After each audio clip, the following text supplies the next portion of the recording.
آج بہت دن کے بعد ابا میاں کی طرف جانا ہوا۔ کاشفہ بلا رہی تھی کئی دن سے۔ سائمہ نے رات سونے سے پہلے کے ضروری کام نپٹاتے ہوئے شوہر سے بات شروع کی۔ اچھا پھر؟ انہوں نے موبائل پر چلتی نیوز روک کر اسے دیکھا۔ وہ مسکرا دی۔ اسے اپنے شوہر کی یہ توجہ دینے والی عادت بہت پسند تھی۔ پھر کیا؟ وہی پرانی روٹین چل رہی تھی۔ پتہ نہیں کب کب کے اخبار نکالے ہوئے تھے، ترتیب سے لگوا رہے تھے۔ لائٹ تھی نہیں اور کشو بیچاری پسینہ پسینہ ہوئی ایک ایک تاریخ دیکھ رہی تھی۔ حامد ایک ہنکارے کے ساتھ ہلکے سے ہنسے۔ ارے آپ کو ہنسی آ رہی ہے؟ اور مجھے اس بیچاری پر ترس آ رہا ہے۔ پتہ نہیں کس کام سے بلایا تھا اس نے مجھے، بات تک کرنے کا ٹائم نہیں ملا۔ پہلے اس سے یہ کام کرواتے رہے، اتنا نہیں ہوا کہ کشو کو 2 گھڑی میرے پاس بیٹھنے دیتے، پھر اسے اٹھا کر ستو بنانے پر لگا دیا۔ جب تک میں بیٹھی لائٹ تو آئی نہیں۔ اس پر ستم یہ کہ چنے کی دال چڑھی ہوئی تھی، حلوہ بن رہا تھا بھائی۔ سائمہ کی آواز میں اچھی خاصی جلن تھی۔ آدھے پون گھنٹے میں میری تو بس ہو گئی، میں تو آ گئی۔ کشو کو کہہ دیا کوئی ضروری بات ہے تو گھر آ کے کرو، یہاں تو بات ہی نہیں ہو سکتی۔ پتہ نہیں کیا بات کرنی ہوگی اسے، ہو سکتا ہے ویسے ہی دل ہلکا کرنے کو بات کرنا چاہ رہی ہو۔ سائمہ لیٹ چکی تھی۔ دن بھر کے کام اور مصروفیات نے اس پر نیند کا غلبہ طاری کر دیا تھا۔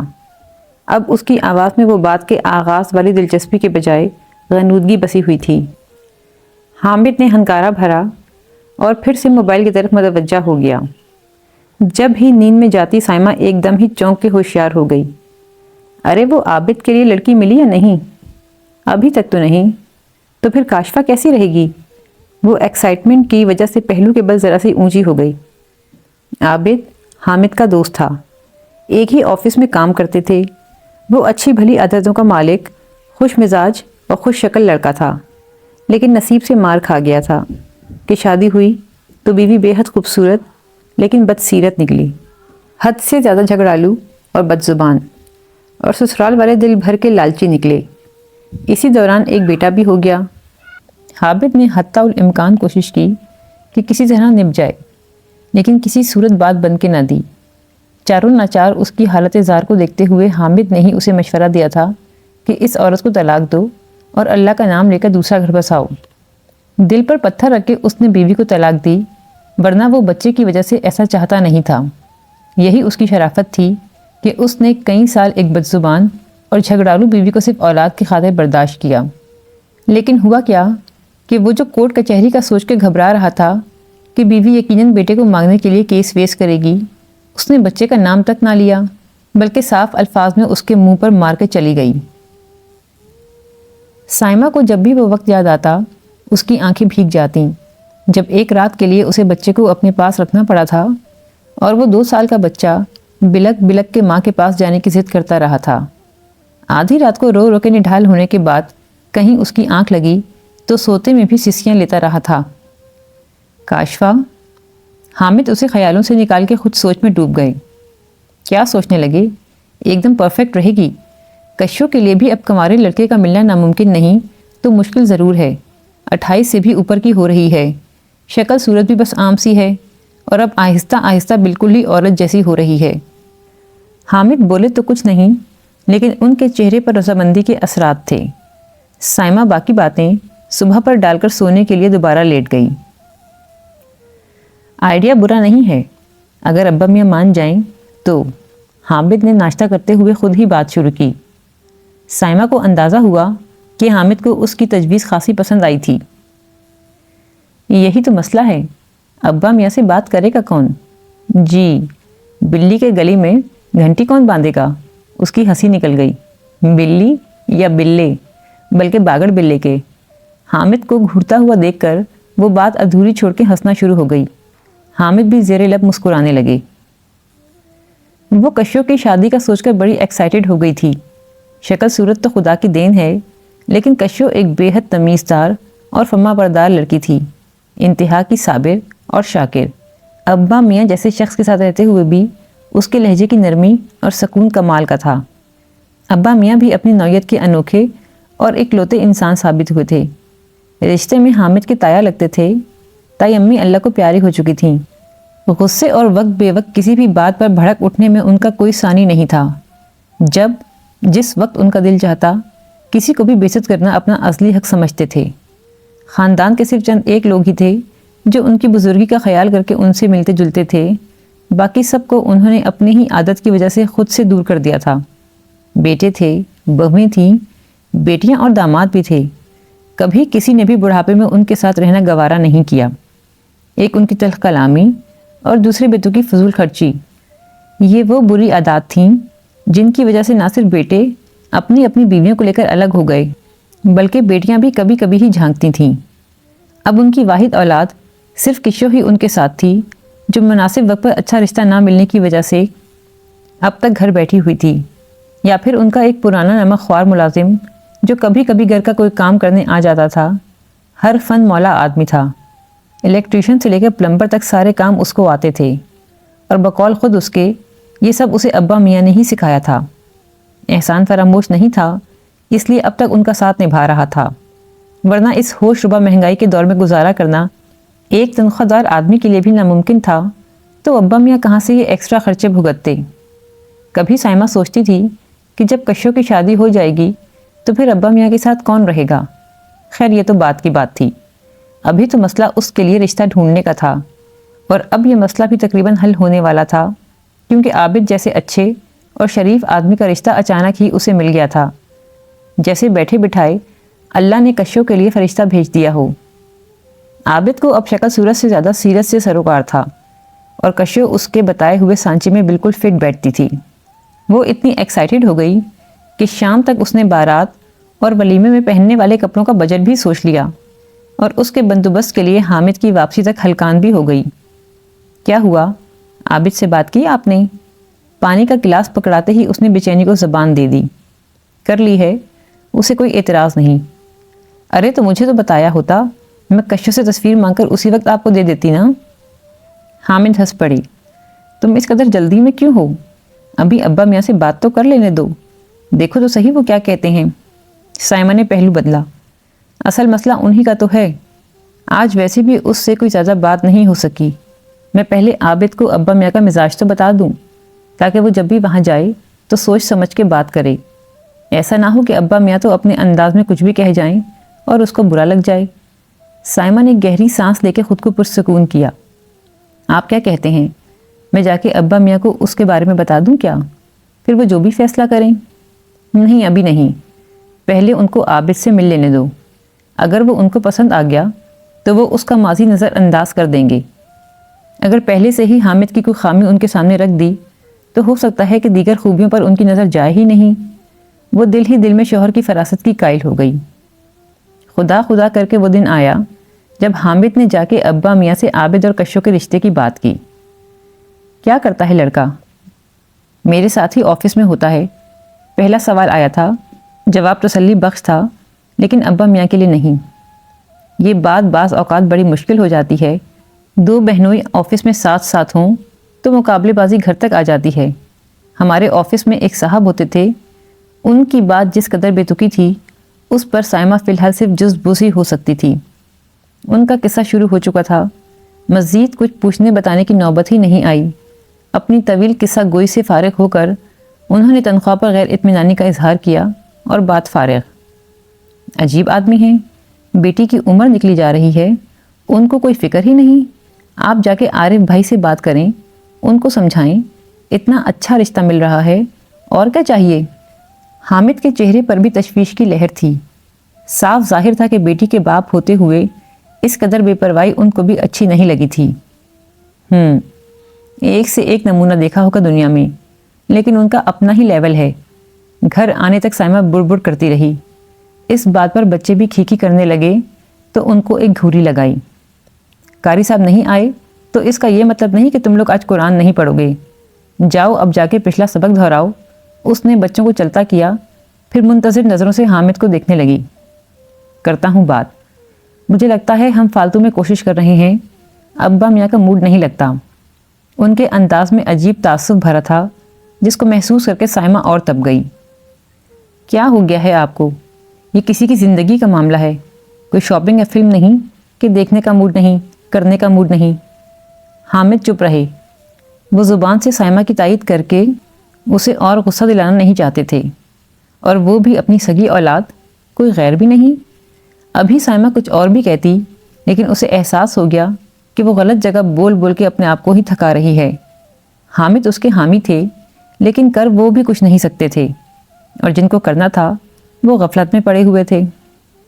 بیٹے اور بہوؤں نے خوب زور ڈالا، ان کو پتہ نہیں کیا کہا کیا نہیں، لیکن ابا میاں کے رضامند ہونے سے پہلے ہی حامد اپنے تایازاد بھائی اور ابا میاں کے بڑے بیٹے یعنی عارف بھائی کو ساتھ لے جا کر عابد سے ملوا لائے۔ عارف بھائی کو بھی عابد بہت پسند آیا۔ وہ تھا ہی اچھی عادات کا مالک۔ اگر ایک شادی ناکام ہو ہی گئی تھی تو ضروری تو نہیں تھا کہ دوسری بھی ناکام ہو جاتی۔ اس کی عادتوں کے تو حامد خود گواہ تھے۔ اس کی ناکام ازدواجی زندگی کا ہر پہلو اور پھر ساتھ میں کام کرنے کی وجہ سے اس کی سب عادتوں سے اچھی طرح واقف بھی تھے۔ عابد اپنی والدہ اور بہن کو بھیجنا چاہتا تھا، لیکن ابا میاں کی رضامندی کے بعد انہی کے حکم پر ان کے ساتھ ہی آ گیا۔ ایسا کہاں ہوتا ہے کہ لڑکا پہلے ہی دن بردے کھوے کے لیے چل پڑے۔ سائمہ پتہ نہیں کیوں جزبز ہو رہی تھی۔ اس نے شاید بھانپ لیا تھا کہ عابد کی امی اور بہن کو یہ بات کچھ اچھی نہیں لگی تھی۔ اوفو بھائی، ان کی مرضی، بعد میں بھی تو جائے گا نا، تو اچھا ہی ہے پہلے ہی چلا جائے۔ اب تم خواہ مخواہ کی پخ نہ لگاؤ، بس شکر کرو ان کو خیال تو آیا۔ حامد کی بات اپنی جگہ ٹھیک تھی۔ حسب توقع مہمانوں کی تواضع کے لیے اتنے انواع و اقسام کے اسنیکس اور پھل منگوا لیے گئے تھے کہ عجیب لگ رہا تھا۔ آج کل تو لوگ صرف کولڈ ڈرنک یا چائے پر ٹرخانے لگے ہیں، اور ان کو دیکھو جیسے بڑی ملیں چل رہی ہیں۔ سائمہ کی تو جان ہی جل گئی۔ یا تو بلانے کے روادار نہیں تھے، اور اب ایسے جیسے رشتہ پکا ہو گیا ہو۔ پتہ نہیں کب ابا میاں کو عقل آئے گی۔ چائے کی ٹرے لاتی ہوئی کشو کو دیکھ کر سائمہ کی سوچیں کہیں ادھر ادھر چلی گئیں۔ کشو آج معمول سے بہتر حلیے میں تھی۔ نیا لونگ کا جوڑا، نازک جیولری اور ہلکا پھلکا میک اپ بھی کیا ہوا تھا۔ یقیناً یہ سب بھابھی کی نوازش تھی، جن کو لڑ لڑ کر اور ناک میں دم کر کے ابا میاں نے خود ہی گھر سے نکالا تھا، اور اب شکوہ کرتے تھے کہ ان کے بیٹے ان کے ساتھ نہیں رہے۔ السلام علیکم، دھیرے سے سلام کر کے جب اس نے ٹرے سامنے رکھی تو اس وقت اس کا چہرہ بہت سادہ اور معصوم سا لگا۔ عابد کے ساتھ اس کے جوڑ کو سوچ کے سائمہ کو اس پر بے اختیار پیار آیا۔ تھوڑی ہی دیر کے بعد وہ کمرے سے اٹھ کر اس کے پاس کچن میں چلی آئی۔ دولہا میاں بھی آئے ہیں ساتھ، کہو تو ایک ملاقات کروا دوں۔ اس نے سرگوشی میں کشو کو چھیڑا۔ وہ جھیم کر مسکرا دی۔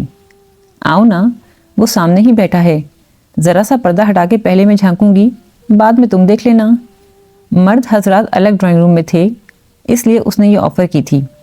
نہیں نہیں بھابھی، پلیز نہیں، ابا میاں کو پتہ چل گیا یا انہی کی نظر پڑ گئی تو کتنا برا ہوگا۔ وہ ایک دم گھبرا کے سرخ ہو گئی۔ ارے کچھ نہیں ہوتا ڈرپوک، تم نے تو تصویر تک نہیں دیکھی۔ سائمہ اس کو نانا کرتے کرتے بھی ڈرائنگ روم کے دروازے تک لے گئی جہاں پردہ پڑا ہوا تھا۔ پہلے چپکے سے جھیری بنا کر خود جھانکا، پھر اسے ہلکا سا آگے کیا۔ کاشفا نے جھکے جھکے سر کے ساتھ بس لمحے بھر کو نگاہ اٹھائی اور فوراً ہی سر جھکا کے ہٹ گئی۔ پھر ایک نظر سائمہ کو دیکھ کے خاموشی سے کچن میں واپس آ گئی۔ سائمہ نے بڑے غور سے اس کا چہرہ کھوجا، جہاں دبی دبی مسکراہٹ اس کی پسندیدگی کی گواہی دے رہی تھی۔ رخسار دہک رہے تھے، یعنی عابد اسے بھی پسند آیا تھا۔ عابد کی والدہ اور بہن بھی تقریباً رضامند تھیں۔ سائمہ کا دل خوشی سے اچھلنے لگا۔ کیسا لگا؟ اچھا ہے نا؟ کشو نے کچھ کہنے کے بجائے سر جھکا لیا۔ جو ابا میاں کہیں۔ سائمہ کے لیے اس کا جواب خلاف توقع نہیں تھا۔ ایک لمحے کے لیے اس کی فرما برداری اور ابا میاں کی خوش قسمتی پر اس کا دل جھوم گیا، لیکن اگلے ہی لمحے ابا میاں کی رضامندی کے آگے عابد کی پہلی شادی کا مسئلہ ایک پہاڑ بن کے کھڑا تھا۔ ابھی اس بارے میں تو کوئی بات ہی نہیں ہوئی تھی۔ اس نے صدقے دل سے کاشفا کے اچھے مستقبل کے لیے دعا مانگی۔ اچانک ہی مہمانوں کی واپسی کا اعلان ہو گیا۔ وہ لوگ کیونکہ عابد کی فیملی کے ساتھ ہی آئے تھے، اس لیے سائمہ نے سوچا کہ ساتھ ہی واپسی ہوگی۔ گاڑیاں الگ الگ تھیں، لیکن پھر بھی گھر پر بچے اکیلے تھے، اسے بھی جلدی ہی جانا تھا، لیکن حامد نے کچن میں آ کے اسے روک دیا۔ ان کے چہرے کی سنجیدگی دیکھتے ہی سائمہ کو ہول اٹھنے لگے۔ کچھ نہ کچھ غلط ہوا تھا، یا وقت سے پہلے وہ کچھ ہوا جو ابھی نہیں ہونا چاہیے تھا۔ اس نے پلٹ کر کشو کا چہرہ دیکھا۔ سنجیدہ سی آنکھوں میں کہیں نہ کہیں کچھ دیر پہلے کی حیا آمیز سرخی ابھی باقی تھی۔ اس کی جھیپی ہوئی مسکراہٹ کے آثار دلی رضامندی کو پکار رہے تھے۔ اس نے باہر جا کے مہمانوں کو رخصت کیا۔ وہاں بھی غیر معمولی سنجیدگی ہر ایک کے چہرے پر لکھی ہوئی نظر آ رہی تھی۔ ابا میاں اپنے کمرے میں جا چکے تھے۔ انہوں نے مہمانوں کے لیے دروازے تک آ کے خدا حافظ کہنا بھی گوارا نہیں کیا۔ سائمہ کے دل کو پنکھے سے لگ گئی۔ دھڑک دھڑک کے کسی بری خبر کا لاگ اراپنے لگا، اور خبر تھی بھی بری ہی۔ ابا میاں نے عابد کی پہلی شادی کا سن کر فی الفور انکار کر دیا، مزید کوئی بات سنی ہی نہیں، اور اب بڑے جلال اور ٹھسے سے اپنے تخت پر گاؤ تکے سے ٹیک لگائے جیسے حامد اور عارف کے اندر آنے کے ہی منتظر تھے۔ حامد اور عارف تھکے تھکے قدموں سے ان کے کمرے میں داخل ہوئے اور خاموشی سے ان کے سامنے پڑی کرسیوں پر بیٹھ گئے۔ چائے بنواؤں؟ اگر آپ لوگ… سائمہ کے منہ سے گھبراہٹ میں ایک بہت بے تکی بات نکل گئی۔ ابھی تو سب نے چائے پی تھی۔ رہنے دو جی۔ ان کا مخصوص دھتکار آمیز لہجہ اس کے سامنے تھا۔ عارف، گھر جاؤ، بچے اکیلے ہوں گے۔ صاف اشارہ تھا کہ حامد اور سائمہ بھی اب گھر کی راہ لیں۔ اس نے عارف بھائی کی بیگم کی طرف دیکھا جو لواسمات سمیٹنے میں کشوں کی مدد کرنے کے بعد ابھی اندر آئی تھیں۔ وہ بھی نظریں نہیں ملا رہی تھیں۔ آپ دیکھ لیں ابا، لڑکا تو اچھا ہے۔ عارف بھائی کے منہ سے پھنسی پھنسی آواز نکلی، اور ابا میاں کی توپ کے منہ میں پھنسے گولے کو کسی نے داغ دیا۔ کیا اچھا ہے اس میں؟ رنڈوا، 2 ہاجو، ایک بیوی کو فارغ کر چکا، بچے کا باپ، اتنی سی تنخواہ، اپنی اولاد کو کھلائے گا یا میری بیٹی کو؟ سائمہ اور بھابھی کا منہ کھلے کا کھلا رہ گیا۔ یہ دنیا کی آخری بھڑنگی بات ہوتی اگر وہ اس کا تصور بھی کر سکتی ہوتی تو۔ پہلے بھی بیوی بچے دونوں کا ہی پورا کرتا تھا۔ حامد نے منمنا کے صفائی دینے کی کوشش کی، تو پھر علیحدگی کیوں ہوئی؟ سائمہ کا دل چاہا اپنا سر پیٹ لے۔ عارف بھائی کی بیگم ان تماشوں کی عادی بھی تھی اور ان سے بیزار بھی، اس لیے فوراً باہر نکل گئیں، غالباً کشو کو بتانے کہ آنے والا رشتہ تمہارے ابا میاں کے اونچے معیار کے مطابق نہیں تھا۔ ارے رہنے دو جی، سب دوسروں کی غلطی بتاتے ہیں، اپنا عیب کون دکھاتا ہے؟ اس کا بھی کچھ نہ کچھ قصور تو ہوگا نا، یا یہ بالکل ہی دودھ کے دھلے ہوئے ہیں؟ اور تم عارف میاں، تم بھی بالکل ہی بوڑم نکلے۔ تمہیں پہلے سے پتا تھا اس بات کا، تو مجھے بجائے بتانے کے منہ اٹھا کے لے کے چلے آئے گھر۔ میری بیٹی ابھی کنواری ہے، تمہاری ہمت کیسے ہوئی کہ کسی رنوے کا رشتہ لے کر آؤ؟ میرے ساتھ رہتی ہے، اچھی بھلی زندگی ہے، تم پر بوجھ تو نہیں جو سر سے اتار پھینکنے کی جلدی ہو۔ عارف بھائی کچھ کہنے کے بجائے گہری سانس بھر کے رہ گئے۔ یہی وہ باتیں اور ہٹ دھرمی تھی، اپنے اصول اور نظریات وہ بھی غلط، جن کو زندگی بھر ٹھونک بجا کے صحیح گردانتے رہے اور اب بھی کسی کی سننے کو تیار نہیں تھے۔ کوئی یتیم لاوارث ہے کیا وہ، کہ جس کا دل کرے منہ اٹھا کے ہاتھ مانگنے آ جائے اور اس کے پلے باندھ دوں میں؟ کمرے میں ایک ناگوار خاموشی پھیل گئی۔ سائمہ دروازے کے پاس کھڑی تھی۔ ابا میاں کی آواز باہر تک جا رہی تھی تو یقیناً کشو بھی سن رہی ہوگی۔ سائمہ آہستگی سے باہر نکل کے کچن میں آئی۔ بھابھی وہاں نہیں تھیں، وہ اکیلی ہی کچن میں برتن دھو رہی تھی۔ سن رہی ہوں اپنے ابا کی باتیں؟ وہ نظر جھکا کے کام میں لگی رہی۔ کشو، تمہاری اپنی بھی تو کوئی مرضی ہوگی، مجھے بتاؤ، اگر تم ایک بار ہاں کر دو تو شاید… سائمہ نے نیم مایوسی سے بات ادھوری چھوڑ دی۔ نہیں بھابھی، ابا میاں کہہ رہے ہیں تو ٹھیک ہی کہہ رہے ہوں گے۔ اس نے دھیمی سی آواز میں اپنی بات کہہ کر بات ہی ختم کر دی۔ سائمہ کو پتا تھا وہ یہی کہے گی، اسے یہی کہنا تھا۔ وہ فرما برداری میں اپنے سب بہن بھائیوں سے آگے تھی اور جذباتیت میں بھی۔ سائمہ نے بچوں کا کہہ کر حامد کو اٹھنے کا اشارہ کیا۔ وہاں سے نکلتے سمے اس نے کشو پر ایک آخری نگاہ ڈالی۔ کچھ دیر پہلے تک سرخی سے چمکتا ہوا گندمی رنگ سنولا گیا تھا، سلیقے سے بنے ہوئے بال پریشان تھے، اور سیدھی مانگ میں سے 2 چاندی جیسے تار جھلملاہٹ دینے لگے تھے، ایک دم سے بالکل اچانک ہی۔ اس کے دل پر آنے والے کئی دنوں تک اوس گرتی رہی۔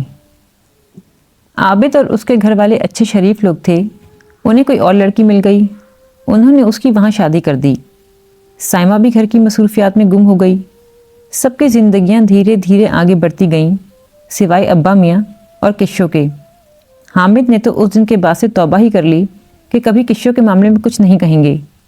اڑتی اڑتی سنی تھی کہ ایک آدھ جگہ سے اور بھی رشتہ آیا تو ابا میاں نے اس کو بھی کوئی نقص نکال کے رد کر دیا۔ پتہ نہیں وہ کس دنیا اور کس خیال میں تھے، یا اپنی بیٹی کو اور خود کو کیا سمجھتے تھے کہ ان کو کوئی بندہ اپنے معیار پر اترتا ہوا لگتا ہی نہیں تھا۔ رفتہ رفتہ وقت گزرتا رہا، کشیوں کے رشتے آنے بالکل ہی بند ہو گئے، اور ایک دن بالکل آہستگی اور اچانک سے ابا میاں نے بھی اپنی آنکھیں ہمیشہ کے لیے بند کر لیں۔ جاتے جاتے وہ اپنا گھر کشیوں کے نام کر گئے، حالانکہ اس کا کوئی فائدہ نہ تھا۔ 35 کو پار کرتی ہوئی کشیوں کو مرد کے سہارے کی ضرورت تھی، دلی، جذباتی اور جسمانی ہر لحاظ سے، نہ کہ ان بے جان در و دیوار کی۔ وہ اکیلی ان دیواروں سے کیا سر پھوڑتی؟ ابا میاں کے چہلم سے پہلے ہی گھر کو کرائے پر دے کر کشیوں کی آئندہ رہائش کی چیمگویاں شروع ہو چکی تھیں۔ پورے گھر میں بچوں کو برابر کا حصہ دینے کے بجائے صرف کشیوں کے نام کرنے پر سب بہن بھائی کشیوں سے ناراض تھے، حالانکہ اس میں اس کا کوئی قصور نہ تھا۔ اسی لیے اب وہاں اس گھر میں آ کے کوئی رہنے کو بھی تیار نہ تھا۔ کچھ گھر کی حالت بھی خراب تھی، اور چونکہ اب وہ کشیوں کی ملکیت تھا، اس لیے اس میں کوئی پیسہ لگانے کو بھی تیار نہ تھا۔ سبھی اپنی اپنی جگہ خاموش لیکن منتظر تھے کہ اونٹ کس کروٹ بیٹھے گا۔ کشیوں کو ایک مستقل خاموشی لگی ہوئی تھی، سب اس کی خاموشی کے ٹوٹنے کے انتظار میں تھے، اور جب یہ خاموشی ٹوٹی تو اتنے زور کے دھماکے کے ساتھ کہ سائمہ کے تو اعصاب ہل کے رہ گئے۔ کشیوں نے افضال سے شادی کرنے کی خواہش ظاہر کر دی تھی، اور افضال کون تھا؟ وہی ابا میاں کا پرانا ملازم، 47 سال کا، معمولی شکل و صورت اور اس سے بھی معمولی ترین ہوائی روزی کمانے والا شخص۔ ابھی ابا میاں کا 40واں بھی نہیں ہونے پایا تھا کہ ایک دن عارف بھائی نے فون پر گھبرائے ہوئے سے انداز میں یہ خبر سنائی۔ حامد اور سائمہ دونوں ہی سن کے سکتے میں چلے گئے۔ 8 سال گزر چکے ہیں، کشو آج بھی اسی گھر میں اپنے اسی شوہر کے ساتھ رہتی ہے، 2 بچوں کے ساتھ جو افضال کی پہلی بیوی سے تھے۔ دوسرے بچے کی پیدائش کے کچھ دن کے بعد وہ کسی بیماری میں چل بسی تھی۔ افضال اب بھی ہوائی روزی کماتا ہے، کیونکہ پڑھا لکھا نہیں، ہنرمند ہے، تو کبھی کمائی ہوتی ہے، کبھی کام نہیں ملتا۔ افضال برا نہیں، لیکن بہت اچھا بھی نہیں، کشو پریشان نہیں تو بہت خوش بھی نہیں۔ دوسری طرف عابد ہے، جو اب 3 بچوں کا باپ بن چکا ہے، مسلسل محنت اور آفس میں ترقی کی بدولت حالات بہت اچھے ہو چکے ہیں، اپنی گاڑی لے چکا ہے، فلیٹ کی قسطیں بھر رہا ہے، بہت جلد اپنے گھر کا بھی مالک ہوگا۔ اس کی بیوی کا دلی سکون اور اطمینان اس کی ہنسی اور باتوں سے جھلکتا ہے۔ سائمہ جب بھی اس کو کھلکھلاتی دیکھتی ہے تو سوچتی ضرور ہے کہ کاش ابا میاں نے اس قدر عاقبت نہ اندیشی سے کام نہ لیا ہوتا تو ان کی پیاری فرما بردار بیٹی، جو ہر بات میں ان کی مرضی کو مقدم رکھتی تھی، آج کتنی بہتر زندگی گزار رہی ہوتی۔ وقت پر فیصلہ کرتے تو شاید اسے بھی یوں ان کے جانے کے بعد اتنی عجلت میں ایسا فیصلہ نہ کرنا پڑتا۔ وہ اکیلی تھی اور ابا میاں کے بعد بے سہارا سی ہو گئی تھی۔ ابا میاں کی اچانک موت نے اسے لامتناہی اندھیروں میں دھکیل دیا تھا۔ جب ہی اسے جو پہلا ہاتھ نظر آیا، اس نے اندھوں کی طرح تھام لیا کہ اب کسی جانب سے امید کی کوئی کرن نظر نہیں آتی تھی۔